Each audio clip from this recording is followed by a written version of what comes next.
మొత్తం తిరుపతి మొత్తం SRL బ్రాంచ్లన్నింటిలోకి number 1 position పొందుతున్నందుకు చాలా సంతోషిస్తున్నాను. అలాగే ఇక కొత్తగా జాయిన్ అయిన వాళ్ళ గురించి నేను చెప్పలేదు. ఒకటే పాత వాళ్ళందరికీ తెలుసు ఈ కంపెనీ ఏంటి, ఇందులో సక్సెస్ ఎలా ఉంటుంది ఇది చూసిన వాళ్ళే. కొత్తగా వచ్చిన ప్రమోటర్స్ కలిగే మొదటి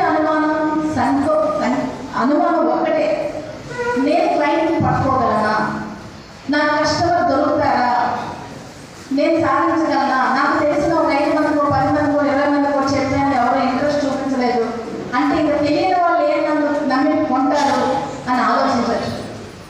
కానీ ఒక మనిషి పట్టుదలతో ఏదైనా అనుకుంటే ఎంత పెద్దదైనా సాధించగలన్న విషయాన్ని నేను నమ్ముతాను. అందుకే ఆ నమ్మకం ఎలా వచ్చింది, ఏ పురాణాలు చదివో, ఏ కథలు వినో, ఎవరి జీవితాలు తెలుసుకోవడం వచ్చింది కాదు. నా జీవితంలో జరిగింది చూసుకొని నాకు కలిగింది ఆ నమ్మకం. మీకు కూడా ఆ నమ్మకం కలగడం కోసమే ఒక్క 2 నిమిషాలు టైం తీసుకొని నా జీవితంలో జరిగిన కొన్ని ముఖ్యమైన సంఘటనలు చెప్తున్నాను. 2013 వరకు నా జీవితం ఎంతో సంపదతో ఎంతో హాయిగా ఉండేది. ఖతార్ దేశంలో నా భర్త 1500 మంది ఉద్యోగస్తులకి ఉద్యోగాలు ఇచ్చి కోట్లలో వ్యాపారం చేశారు.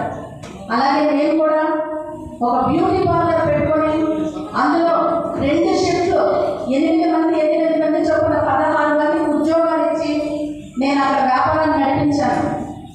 కేవలం నా బిజినెస్ 15 లక్షల రూపాయలు ఇండియన్ రూపీస్ అక్షరాల జీతాలు రెంట్లో కట్టేదాన్ని. ఇక నా భర్తదైతే ఇప్పుడు లెక్క చెప్పుకోనక్కర్లేదు. అలాంటి స్థాయి నుంచి 2013లో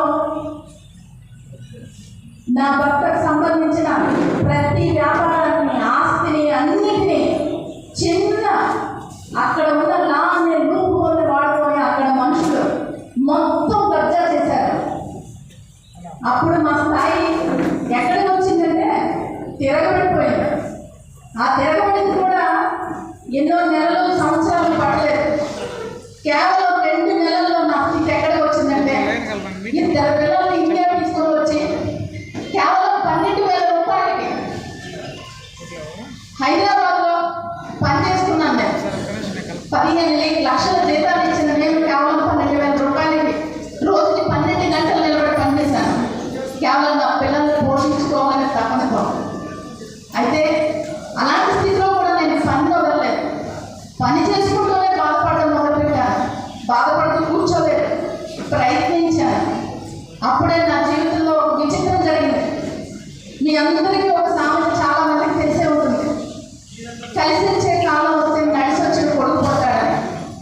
కానీ నా జీవితంలో మాత్రం చాలా డిఫరెంట్గా జరిగింది. అది కూడా వ్యతిరేకంగా జరిగింది, కానీ అది నా మంచిగా జరిగింది. నాకు కలిసి వచ్చిన కాలంలో కాదు, నాకు అస్సలు కలిసి రాని కాలంలో నడిచి వచ్చే కొడుకు కాదు, నన్ను నడిపించే కొడుకులా నా చెయ్యి పట్టుకొని నేను కష్టపడి కంటే పెట్టలేదు.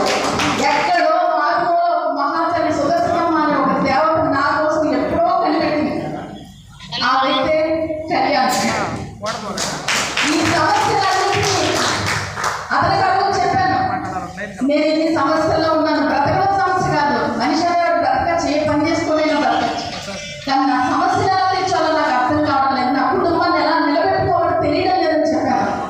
నాకు ఎదిగిన కొడుకు, సమర్థవంతుడైన కొడుకు ఉంటుంటే బాగున్నాం, అప్పుడు సమస్యలు వచ్చినా బాగున్నాం, ఎదుర్కొందని చెప్పాను.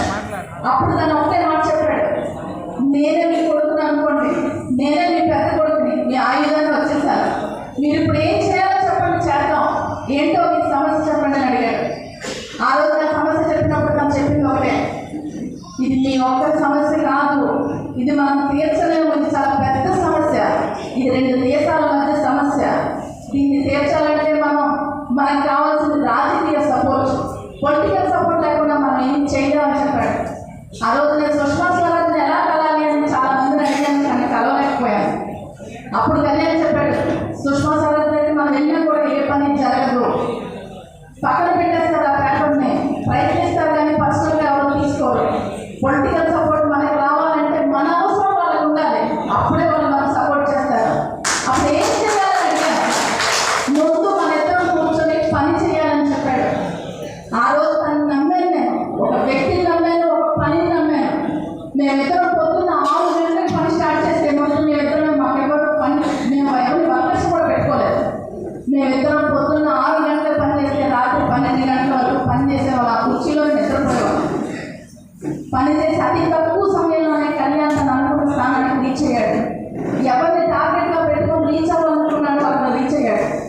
కానీ మేము అనుకున్న పని మా సంకల్పానికి చేరడానికి 10 సంవత్సరాలు పట్టింది.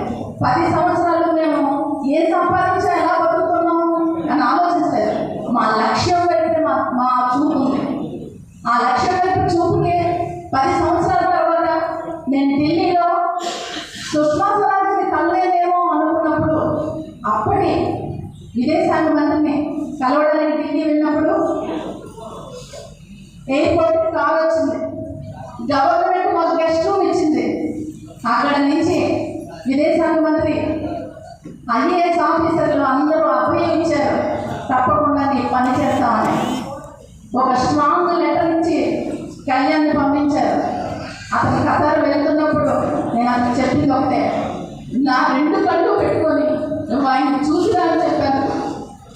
ఆ రోజు మీ కళ్ళు నేను పెట్టుకొని వెళ్ళను మేడం, మీ కళ్ళ ముందు ఆయన తీసుకొస్తే నేను మీ కొడుకు అవుతానని చెప్పాడు. అలాగే వెళ్ళాడు, అక్కడ ధైర్యం చెప్పాడు. అక్కడ నుంచి 8 నెలలలోపు ఆయన నా కళ్ళ ముందు పెట్టాడు. ఒక మనిషిని నమ్మాను, ఒక పనిని నమ్మాను. నాకున్న సమస్యలన్నింటినీ పక్కన పెట్టాను. నాకున్న ప్రతి క్షణాన్ని పని మీద పెట్టాను, నమ్మకం మీద నడిచాను. ఆ రోజు అన్ని బాధల్లోనూ అదే చేశాను. ఈరోజు నా కుటుంబం చాలా సంతోషంగా ఉంది. అయినా కూడా ఇప్పుడు కూడా నేను ఒక సంస్థని నమ్మి ఎస్ఎల్ఎన్ఏ కంపెనీని నమ్ముకొని పని చేయడానికే వచ్చాను. నేను చెప్పే ప్రతి ఒక్కరికి నేను చెప్పేది ఏంటంటే సంకల్పం. మీ సంకల్పంలో నిజంగా మంచి ఉంటే, మంచి ఆలోచనే ఉంటే, కళ్యాణ్ అనే వ్యక్తి ఎక్కడో పుట్టి పెరిగి ఖతార్లో స్టేకులను కలాలంటే అక్కడ మహా పెద్ద వ్యాపారస్తుల మీద జరగని పనిని మారుమూల నుంచి భాష తెలియని ప్లేస్కెళ్ళి షేకులను సైతం పట్టుకొని కలిసి వచ్చాడంటే మనం ఇక్కడ ఉన్న కస్టమర్స్ పట్టుకోలేమా? పట్టుదల ఉండాలి. పట్టుదల ఉంటే ఏ పనైనా సాధించవచ్చు. అదే నేర్చుకున్నాను నేను మన దగ్గర నుంచి, అదే నమ్ముకున్నాను కూడా.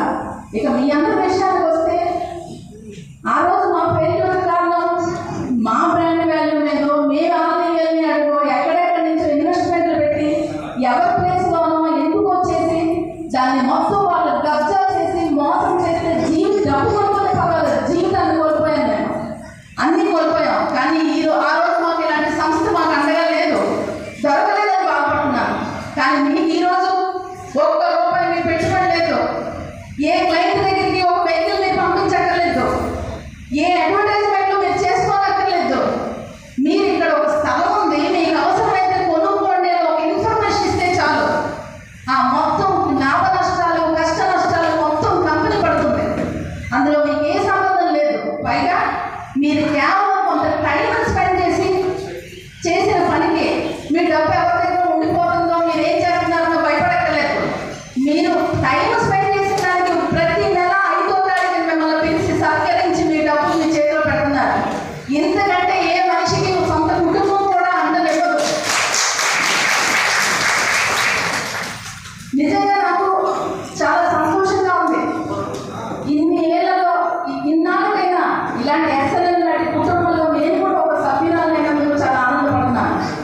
ఇలాంటి ఎస్ఎల్ఎన్ కంపెనీకి నన్ను ఇంట్రడ్యూస్ చేయాలి. థ్యాంక్స్ దీని గురించి నేను చెప్పట్లేదు, అతనికి థ్యాంక్స్ అనే పదవే చెప్పిన పని కాదు. మా ఇద్దరిని ఎస్ఎల్ఎన్ కంపెనీకి పరిచయం చేసిన కిషోర్ కూడా థ్యాంక్స్ చెప్పుకుంటున్నాను. నాకు అవకాశం ఇచ్చిన మీ అందరికీ నమస్కరిస్తున్నాను. Thank you.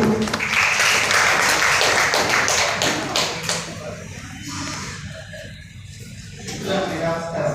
నేను హైదరాబాద్లో బెల్లంలో పనిచేస్తున్నాను. ఇక్కడ అక్కడ ఈ 10 ఏళ్ళు మేము ఉన్నప్పుడు మా మదర్ ఎప్పుడు నా అంత దూరంలో లేదు, ప్రతిరోజు నా దగ్గర ఉంటాడు. కానీ కొన్ని మంత్స్ బ్యాక్ వచ్చి నాకు ఎక్స్ప్లెయిన్ చేసింది, నేను వర్చువల్గా ఒక కంపెనీ కోసం పనిచేస్తున్నాను, నాకు అక్కడ ఆపర్చునిటీ కనిపిస్తుంది. కళ్యాణ్ నమ్మి అక్కడికి వెళ్ళి వర్క్ గ్రౌండ్ లెవెల్లో చేస్తున్నాను. చూశారు అక్కడ ఆపర్చునిటీ ఫ్యూచర్ ఉంది అని నమ్మి నాకు ఎక్స్ప్లెయిన్ చేసింది. అది అక్కడ ఆ ఆపర్చునిటీ కోసం నేను ఇంటి బయటకు వెళ్ళి అక్కడ మేము ఇంకో ప్లేస్లో సెట్ అయ్యి అక్కడ నుంచి బిజినెస్ చేయాలి. బిజినెస్ చేస్తే డెఫినెట్గా రిజల్ట్స్ వస్తాయి. ఈ ఆపర్చునిటీ మళ్ళీ వస్తుందో లేదో తెలియదు. వెళ్ళాలి అని అడిగింది. నేను ఒకటే అంటున్నాను, నీ ఫ్యూచర్ ఇక్కడ కనిపించకపోతే అక్కడ నిజంగా అక్కడ ఆపర్చునిటీ కనిపిస్తే మీ ఇద్దరికి నమ్మకం ఉంటే వెళ్ళండి, అక్కడ చేయండి, చూడండి. ఫెయిల్యూర్ గురించి ఎప్పటికీ ఆలోచించండి. సక్సెస్ అయినా ఫెయిల్యూర్ అయినా ఇంకా నేనున్నాను, నేను జాబ్ చేస్తాను, నేను చూసుకుంటాను. మీరు రిస్క్ తీసుకొని ఫ్రంట్కి వెళ్ళండి, మీరు చేయండి, మీ డ్రీమ్స్ మీరు సాధించండి. నేను చెప్పాను ఆ రోజు జస్ట్ ఫ్యూ మంత్స్లో ఈ స్థాయి రిజల్ట్స్ తెచ్చుకోండి. దానికి నేను చాలా గర్వపడుతున్నాను. Thank you. Super super. నిజంగా అంటే మేడం చెప్తుంటే నాకు అంటే సార్కి ఎలాగైతే ఆయన ఎమోషన్ కంట్రోల్ కనిపిస్తుంది నాకు అట్లా వస్తుంది. సో నిజంగా వండర్ఫుల్ ఇన్స్పిరేషన్. సో ఈరోజు చాలా మంది ఈరోజు మేడం స్టోరీ మనం విన్నాం. ఇలాగే అంటే ప్రతి ఒక్కరి జీవితాల్లో ఏదో ఒకటి కంపల్సరీ మనం పడుతూ ఉంటాం. సో వాటన్నిటికీ సొల్యూషన్ ఏంటి అంటే ఏంటి స్వామి, ఏంటి సొల్యూషను? SLN okay. సో ఏంటి సొల్యూషను? డబ్బు, రైట్. సో ఈరోజు మేడం అంటే ఇంకా చెప్పారు దాదాపు 8 months ఎఫర్ట్ తర్వాత సో మళ్ళా చూసాము అని. సో అలాగే ఈరోజు ప్రతి ఒక్కరి లైఫ్లో ఏదో ఉంటుంది. సో అన్నిటికీ ఖచ్చితంగా ఆ డబ్బు అనే సొల్యూషన్ని మనము మన ఇంటికి తెచ్చుకోవడానికి ఒక ఏకైక మార్గం ఏమన్నా ఉంటారంటే సో ఖచ్చితంగా ఈరోజు ఎస్ఎల్ఎన్ నేను చెప్తాను. ఎందుకంటే సో మేడం లాగానే ఈరోజు చాలా జీవితాలు మారడానికి ఈరోజు ఒక ప్లాట్ఫామ్ ఏర్పరిచారు. ఈరోజు మనకి ఎస్ఎల్ఎన్ ద్వారా సో ఫౌండర్స్ ఇన్ఫర్మేషన్ ఉంటారు. గట్టిగా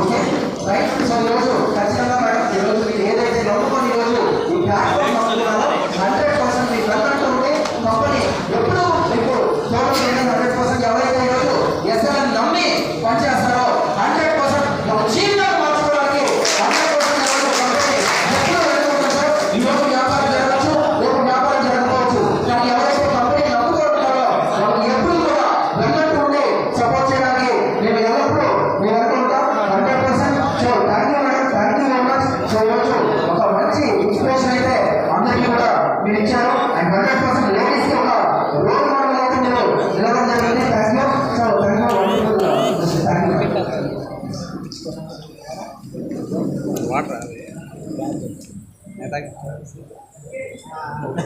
సో నెక్స్ట్ అదేవిధంగా ఎస్పీఎం క్యాడర్లో నెక్స్ట్ ప్లేస్ చూద్దాం.